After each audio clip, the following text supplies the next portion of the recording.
بسم اللہ الرحمن الرحیم۔ السلام علیکم۔ ایک ولی اللہ کی مقبولیت کا واقعہ بیان کیا جاتا ہے کہ بصرہ کے ایک سردار ہمیشہ اداس اور غمگین رہتا تھا کہ کسی نے اس سے دریافت کیا کہ آخر اس پریشانی کا سبب کیا ہے۔ اس پر سردار نے جواب دیا کہ بات کہنے کی نہیں پر کہی جاتی ہے کہ مجھ سے ایک ولی اللہ کی خدمت میں کچھ بے ادبی ہو گئی تھی، اس لیے ڈرتا ہوں کہ قیامت کو اس کے مواخذے میں گرفتار نہ ہو جاؤں۔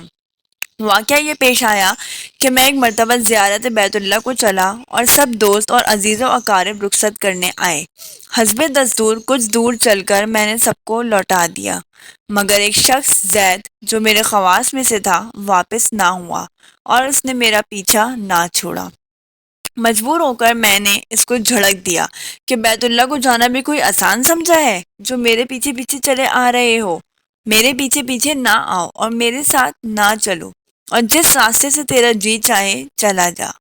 کہنے لگا، اے آقا، کیا خدا اس پر قادر نہیں کہ تم کو زاد راہ جلد پہنچا دے اور مجھ کو بے یار و مددگار چھوڑ دے؟ یہ کہہ کر اس نے اپنی راہ لی اور میں اپنے راستے سے چلتا بنا۔ راستے بھر کہیں وہ مجھ کو نظر نہ آیا، واللہ عالم کہاں پوشیدہ ہو گیا۔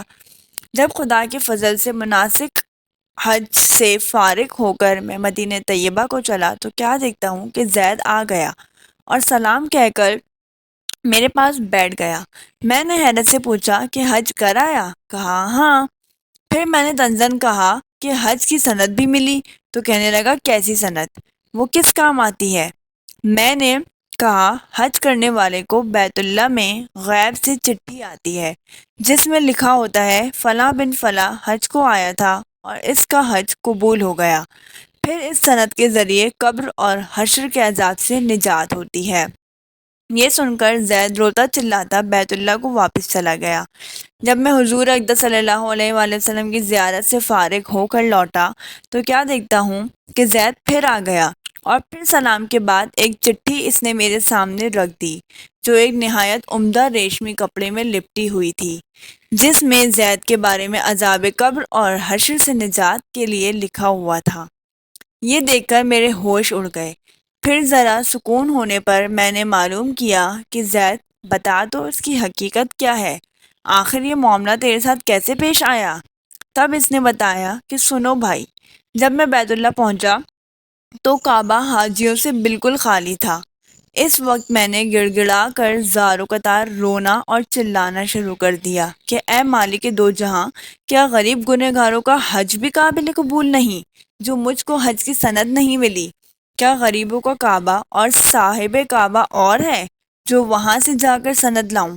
مجھ کو قسم ہے تیری عزت و جلال کی، جب تک چٹھی نہ پاؤں گا کعبہ سے باہر نہ جاؤں گا اور روتے روتے یہیں مر جاؤں گا۔ اچانک غیب سے آواز آئی کہ اے زید، نجات کی چٹھی لے اور اپنی راہ لے۔ پھر یہ چٹھی میرے ہاتھ میں آ گئی، اس کو لے کر میں چلا آیا۔ یہ سن کر میری حیرت کی انتہا نہ رہی کہ اللہ اکبر، اس شخص کا یہ اعلیٰ مرتبہ ہے جس سے میں آج تک واقف نہ تھا۔ پھر عزت و احترام کے ساتھ میں اسے اپنے ساتھ بصرہ لے آیا اور وہ چٹھی نہایت احترام و تعظیم کے ساتھ ایک صندوق میں بند کر دی۔ جب کبھی جی چاہتا تو انتہائی ادب و احترام سے نکال کر اس کی زیارت کر لیتا، چومتا اور آنکھوں سے لگاتا تھا اور پھر محفوظ کر دیتا۔ اتفاقاً میں کہیں سفر میں تھا کہ میرے پیچھے زید کا وصال ہو گیا۔